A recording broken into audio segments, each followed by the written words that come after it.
If you walked down a British high street in 2011, it felt like a graveyard. Retail giants were vanishing overnight. Woolworths had collapsed, Xavi was gone, and standing in the firing line was Waterstones. Waterstones looked like a dead man walking. It was a bloated, expensive chain of superstores selling a product that everyone was now buying on a Kindle. The thinking was that, with the Kindle launching globally, promising a future where you could carry a library in your pocket along with the iPad offering the ability to read books, buying physical books would soon be obsolete. To top it off, its owner, HMV, was collapsing as digital downloads started taking over its market share. The Waterstone shops were a mess, and analysts were sure the chain would be dead by 2014. But that's not what happened now, is it? This is the story of how a failing business looked at the digital threat and decided to do the exact opposite of what everyone expected.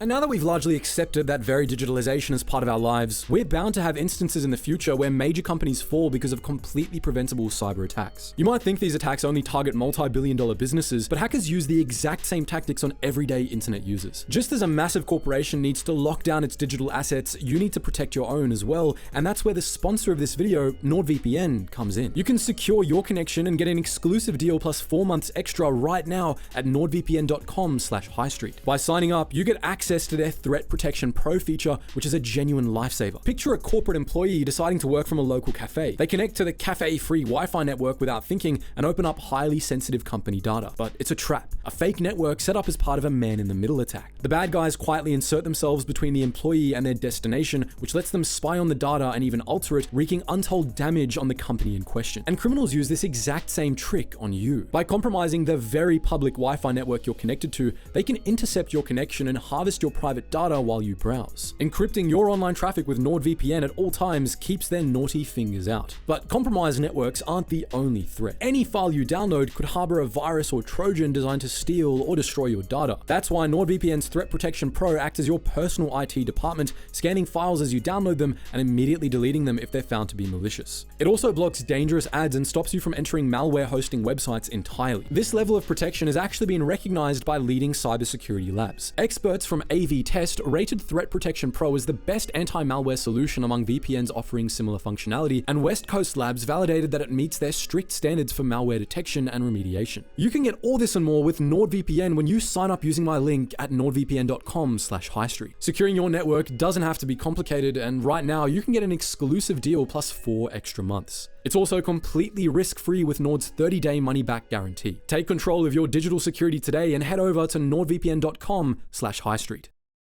First off, let's dig into just how rotten the business had become by the late 2000s. Under the ownership of HMV, Waterstones was suffering from a severe identity crisis. It's known mostly for being a bookstore, yet it was acting like a supermarket.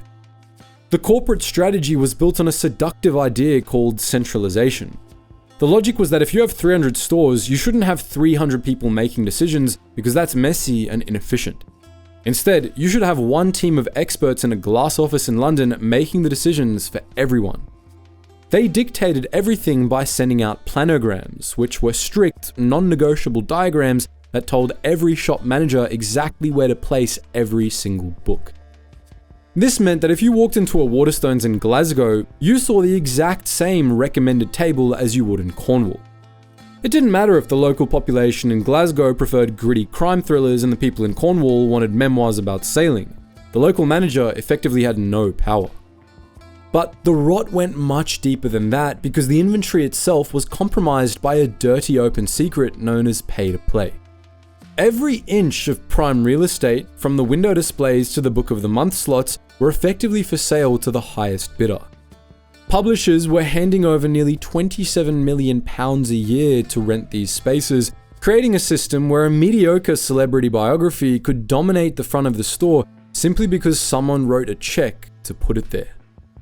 This created a disastrous incentive structure where Waterstones were prioritizing that £27 million over the actual experience of the customer, which resulted in the shops becoming cluttered with books that nobody really wanted to read.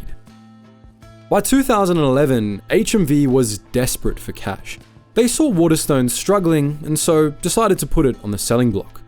The wolves immediately began to circle, with private equity firms eyeing the business.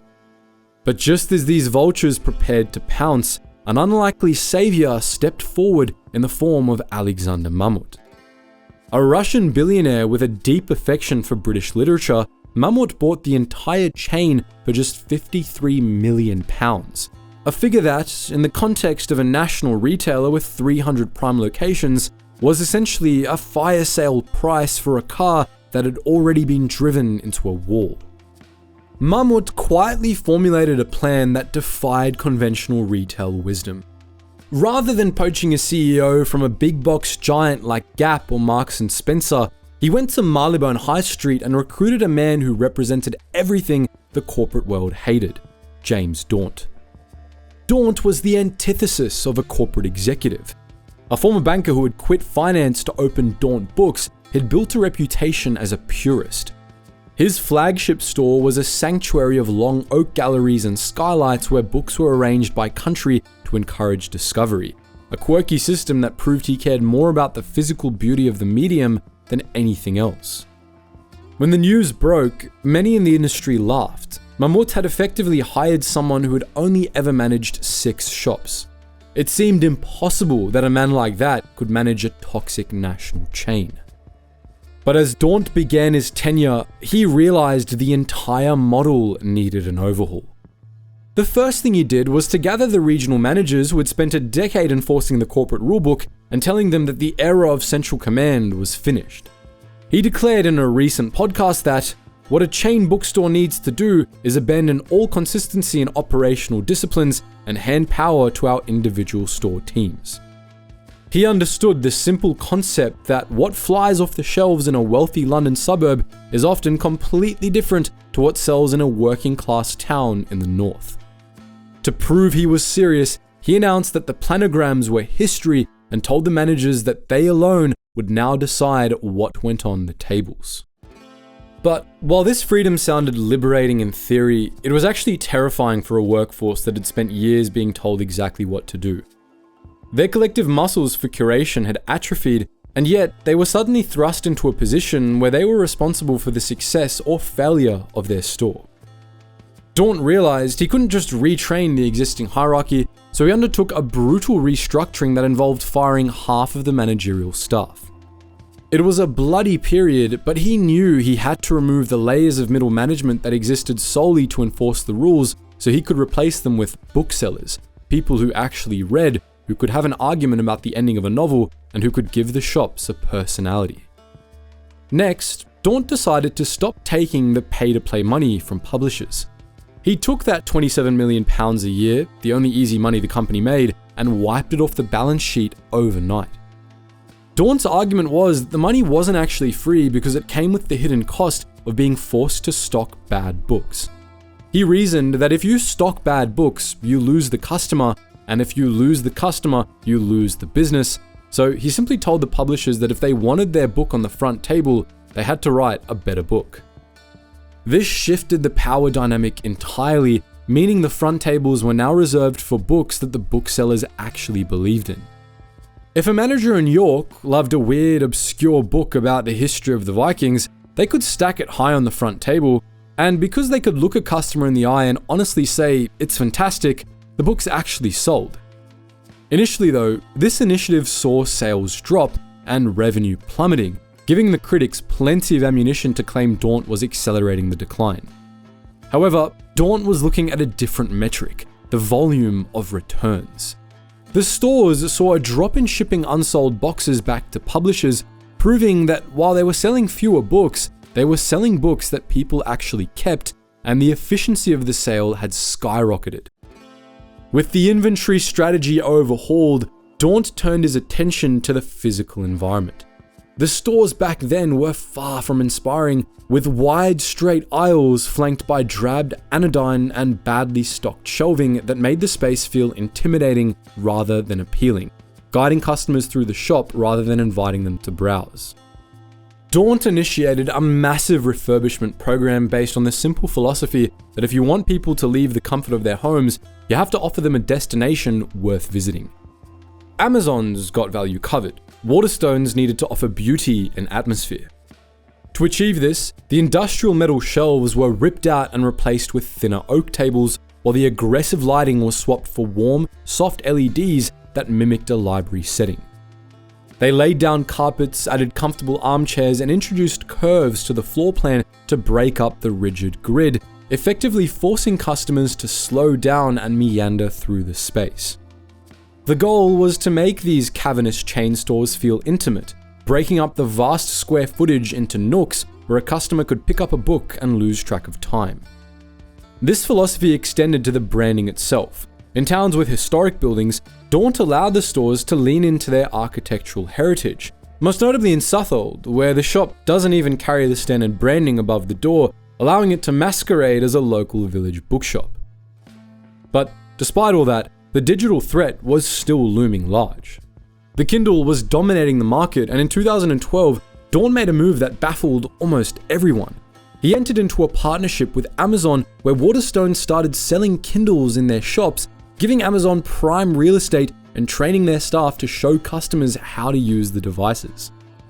People questioned why you'd invite the fox into the henhouse. Why would you sell the very device designed to put you out of business? But Daunt's logic was pragmatic. He believed that if his customers were going to read digitally, he wanted them to associate that experience with Waterstones. He wanted to offer a complete service, even offering free Wi-Fi so people could download books while sipping a coffee in the cafe. But over time, a strange thing happened. Sales of e-readers began to plateau. The exponential growth curve that the tech experts had promised flattened out. It turned out that, instead of the e-reader replacing the book, it accompanied it. It was great for holidays and for reading heavy manuscripts, but it lacked the emotional connection of a physical volume. You can't wrap a digital file, and more importantly, you can't display a download on your shelf to show your friends how smart you are. By 2015, Waterstones quietly removed the Kindles from their stores. Daunt admitted that the sales were pitiful, but the experiment had served its purpose. The physical book was demonstrating a resilience that the tech evangelists hadn't predicted. It turned out that the inefficiency of a bookstore, the browsing, touching, smelling the paper, was actually its primary feature. To quote James Daunt on this podcast, "I think Amazon is actually a fabulous thing for books.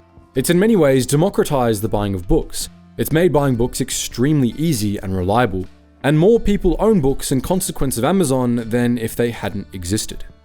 And that's a great thing, but they're a website, self-evidently. They have a single proposition. They're driven by algorithms, typically reasonably, I think, crudely orientated as necessarily they must be. And they, by definition, are absent what we can do within bookstores, which is the serendipity of illogical choice, be that personal recommendations of booksellers or other customers, or the chance of how displays and the interactions and juxtapositions of books alight upon yourselves. By 2016, Waterstones reported its first annual profit since the financial crisis. With the business finally healthy, Waterstones went on the offensive. In 2018, they bought Foyles, one of London's most legendary bookstores. A fascinating, world-famous, massive, and historically chaotic place with a reputation for being a labyrinth where you could find anything if you had 3 hours to look.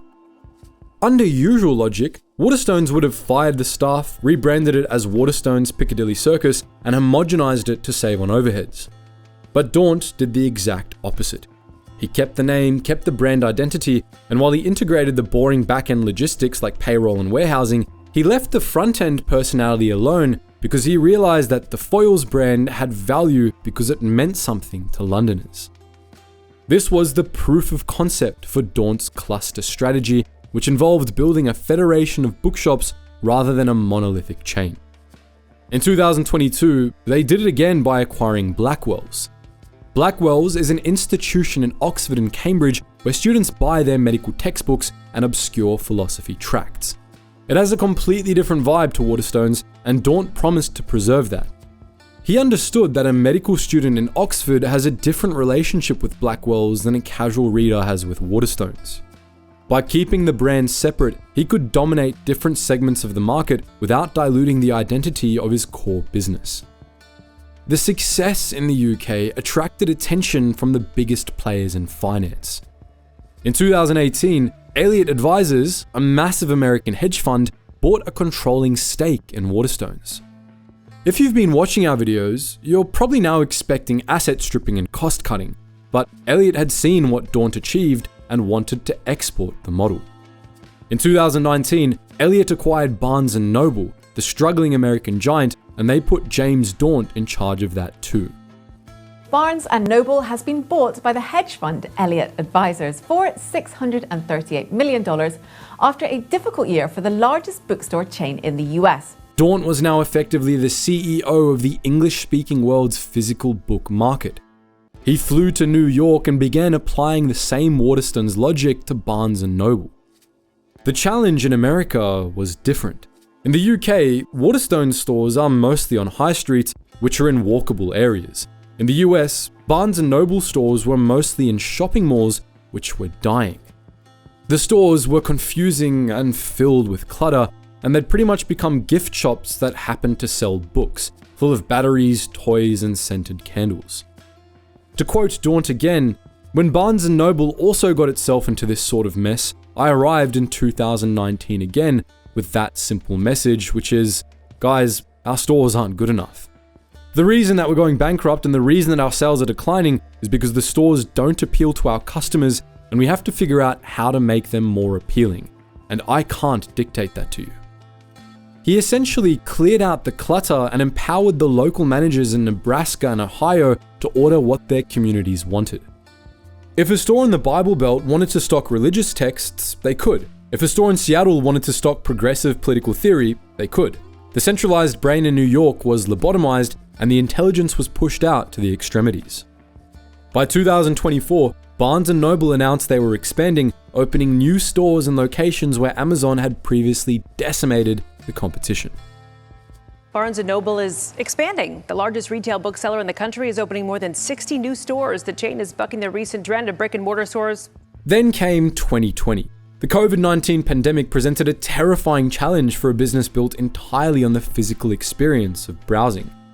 A shop you can't enter is a shop that can't make money, but the work Daunt had done in the previous decade paid off in unexpected ways. The years store managers spent embedding themselves in their local communities created a reservoir of loyalty that paid off when the lockdowns began. Even with the physical doors bolted shut, that connection held firm, driving a massive surge in traffic to a website that's basically second fiddle to Amazon. While Amazon relies on collaborative filtering algorithms that efficiently predict what you might like based on past data, this approach often traps readers in a predictable echo chamber. Waterstones countered this by offering genuine human curation. Their Book of the Month picks had the power to take a relatively unknown title and transform it into a national bestseller. As the world reopened, the book market was hit by a tidal wave of demand from a completely unexpected source: TikTok. A corner of the internet dubbed BookTok began driving sales with a ferocity that traditional marketing couldn't match, fueled by teenagers filming raw, emotional reactions to plot twists. For this generation, the book became an aesthetic object and a status symbol. Since you can't effectively flaunt a Kindle file in a 15-second video, the demand shifted heavily toward beautiful physical hardbacks that looked good on camera.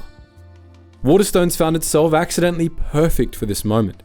James Daunt's decade-long crusade to improve lighting and install beautiful oak tables meant that when influencers arrived, the stages were already built for them. This new wave of people showed itself in August 2025 during the annual Book Fest at the Piccadilly flagship. What was planned as a standard author meet and greet spiraled into a scene of absolute bedlam as thousands of fans descended upon the store, creating queues that wound up the stairs and overwhelmed the elevators.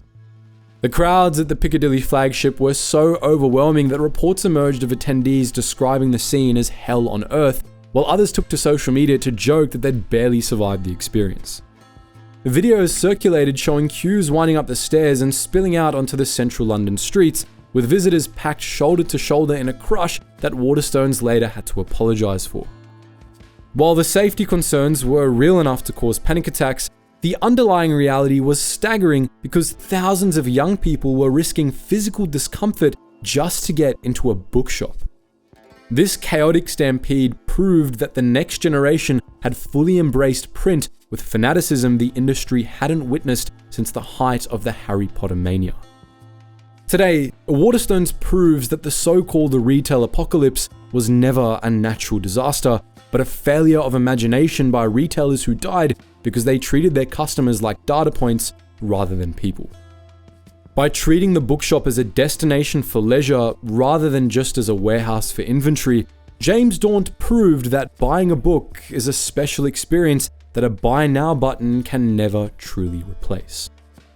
But what do you reckon? Are you one of the millions who relies on that next day delivery dopamine hit from Amazon? Or are you willing to pay the extra $5 for the oomph of a physical shop? Drop your thoughts in the comments section below. We want to hear your thoughts about the best book you've discovered purely by accident while browsing a shelf. But anyways, if you've enjoyed this deep dive, make sure to give us a like, hit subscribe, and ring that notification bell so you don't miss the next video. As always, thank you guys so much for watching and stay curious.